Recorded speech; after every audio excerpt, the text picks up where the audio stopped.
La rencontre du rocher du Trisac. Dans ce cas-ci, est-ce que c'est criminel? Pantoute. Une dualité qui rassemble les idées. Mais non, tu peux pas dire ça. Hein? On rembobine cette affaire-là. Non. Prends soin de toi, là. Oui, Hein? tu me protèges. Je le sais. Compte toi-même. La rencontre du rocher du Trisac. Écoute, Benoît, quand Ouais. je parle. Sophie, bonjour. Bonjour. C'est Paul Saint-Pierre Plamondon qui parle d'entrisme. Oui, l'entrisme. Et c'est ça la stratégie. Voilà. Alors, l'entrisme, en fait, c'est le contraire du vivre ensemble, c'est-à-dire l'assignation culturelle, l'assignation religieuse. Quand on fait référence, par exemple, à l'école Bedford, ce sont des professeurs qui font la promotion d'une idéologie, d'une religion, qui font du prosélytisme, qui refusent de serrer la main des femmes, qui refusent que les petites filles jouent au soccer, qui refusent d'enseigner la théorie de l'évolution, d'enseigner la Shoah, la sexualité, les sciences. Tout ça, c'est de l'entrisme. D'ailleurs, à ce sujet, j'ouvre une petite parenthèse. À 14h, à mon émission, je reçois un monsieur qui s'appelle Jean-Pierre Martin, qui est journaliste belge et qui vient de co-écrire un livre qui est sorti la semaine dernière, qui s'intitule « Allah n'a pas d'affaires dans ma classe ». Et c'est une enquête choc sur l'islamisme dans les écoles belges. Et lui et la co-autrice du livre...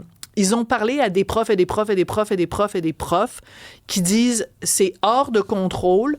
Il y a des professeurs musulmans qui refusent de nous serrer la main, qui refusent d'enseigner exactement ce qu'on voit dans les écoles, dans l'école Bedford, et qui disent de la part des étudiants, les étudiants nous traitent de putes parce qu'on porte des jupes, ou nous traitent de putes parce qu'il y a une professeure qui est musulmane et elle est mariée avec un non-musulman, alors ses élèves la traitent de pute. Et ça, c'est des petits crottés quand même. C'est des cas de violence, mais aussi des cas où les élèves en Belgique refusent qu'on parle de la culture d'accueil. Donc, refusent qu'on parle de la culture belge. De la culture belge. Et à un moment donné, il y a un professeur qui raconte, il dit qu'il y a des élèves qui s'opposent, ils veulent jamais qu'on parle de la Belgique ou de l'histoire de la Belgique ou de la culture de la Belgique. Et qu'à un moment donné, il y a le professeur s'est mis à parler de l'importance dans la culture belge de la bande dessinée et qu'il y a un étudiant qui a dit « sale peuple ». Ils crachent sur la culture belge, ils veulent rien savoir. Non, alors donc ça va être très intéressant à 14h. Mais la raison pour laquelle je voulais te parler de ça, parce que tu sais que moi je fais une chronique plus à saveur culturelle, donc je m'intéresse beaucoup à ce qui se passe, par exemple, dans le milieu des bibliothèques au Québec. Je trouve ça très important. Moi, j'adore aller à la bibliothèque publique. Je trouve que c'est important que pas juste les adultes, mais les enfants fréquentent les bibliothèques. Or, en fin de semaine, il y a une image qui a beaucoup circulé et que j'ai souhaité partager avec mes abonnés Facebook. C'est la bibliothèque Mercier, donc une bibliothèque municipale dans le quartier d'Hochelaga-Maisonneuve, où ils voulaient, le 13 septembre de cette année, annoncer un événement, différents événements, en fait, où on va lire des contes pour les enfants de 3 à 6 ans. Ça s'appelle Les Petits Cœurs.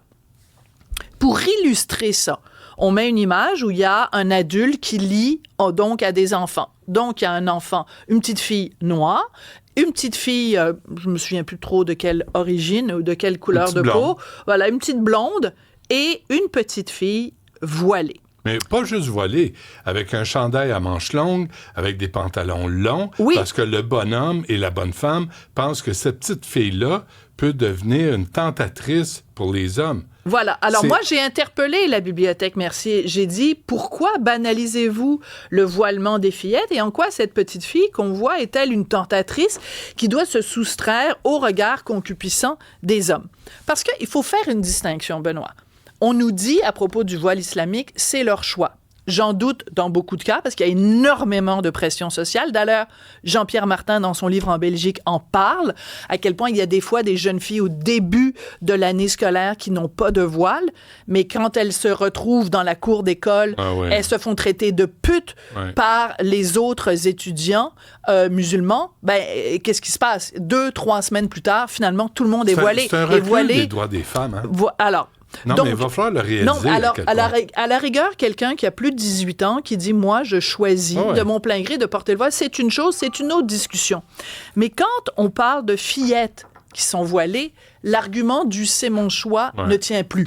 Parce qu'à 3 ans, t'as pas le droit de vote, t'as le droit de rien faire, donc viens pas me dire que c'est ton choix. Si un homme a un regard concupiscent envers une petite fille comme ça, c'est le gars le problème, c'est pas la petite fille le problème. C'est le bonhomme, là. Alors, la question que je me pose, donc, c'est manifestement une image qu'on appelle une image d'agence. Tu sais, il y a des agences qui vendent des images. La petite fille parce qu'il y a des gens qui ont dit « Ah, ben Sophie, pourquoi tu t'en prends à cette petite fille-là? » J'ai rien contre cette petite fille-là, c'est pas ça l'idée. Et cette petite fille-là, c'est certainement pas une petite fille d'Hochelaga Maisonneuve qui fréquente cette bibliothèque. Ils ont acheté les droits d'une image générique. Donc, mais en signe d'ouverture, parce que donc, t'as la petite blonde, t'as la petite fille qui est noire, qui est afro-descendante, et t'as la petite fille voilée. Donc, pour nous, le message que la bibliothèque veut nous envoyer, c'est nos heures du conte sont ouvertes à tous. Mais il y a d'autres façons. Il n'y a pas de petits gars dans l'image en passant. Il n'y a pas de petits gars. Ça, c'est une autre chose. Mais aussi, ce qu'on dit, c'est quel message on envoie aux petites filles quand on leur dit une bonne musulmane, c'est une musulmane voilée. Quel message on envoie? Tu sais, des gens comme des femmes courageuses au Québec, et je tiens à les nommer, des Nadia El Mabrouk, des Leïla Lesbeth, des Jemila Ben Habib, qui maintenant n'habite plus au Québec, mais qui habite en Belgique, qui est d'ailleurs une amie de Jean-Pierre Martin. Ces femmes-là, elles ont fui leur pays parce que les intégristes étaient omniprésents. Elles sont venues ici au Québec et ce sont ces femmes-là qui dénoncent l'entrisme religieux.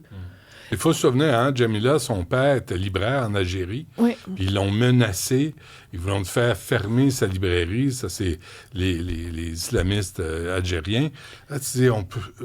Puis là, nous, on célèbre ça. On célèbre ça. Comme si on ne comprend pas la portée de ces images-là. Oui, et pourquoi une bibliothèque fait ça de tous les endroits où on devrait combattre l'obscurantisme religieux, combattre l'oppression, combattre la discrimination, c'est bel et bien dans une bibliothèque.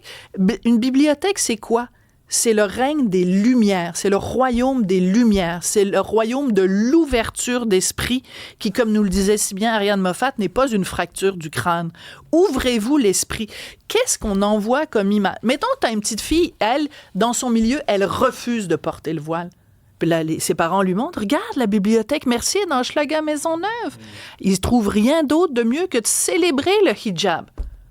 Sur une petite fille. Quand tu es adulte, là, tu fais ce que tu veux. Mais les petites filles, les enfants, peux-tu leur sacrer patience? Tu fais ce que tu veux. C'est encore drôle, Benoît, dans le sens que...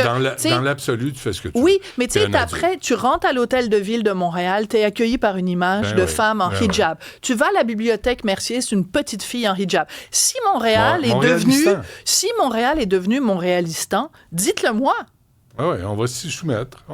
Puis je te vois demain avec le voile. Non, on va pas s'y soumettre. Moi, je vais déménager avant de m'y soumettre. Non, on va pas déménager. C'est pas vrai qu'on va déménager. C'est Valérie Plante qui va déménager de l'hôtel de ville, et c'est tous ceux qui sont complices des intégristes religieux. Voilà, c'est de la complicité, Benoît. Tu as entièrement raison. On va se tenir debout. Et si les gens de la bibliothèque Mercier trouvent ça si formidable, le voile, qu'ils viennent m'expliquer pourquoi les petits garçons musulmans ne le portent pas. Ouais, mais qu'ils le portent eux-mêmes. À tout hasard. On t'écoute à 14h. Merci, Mme Desrochers.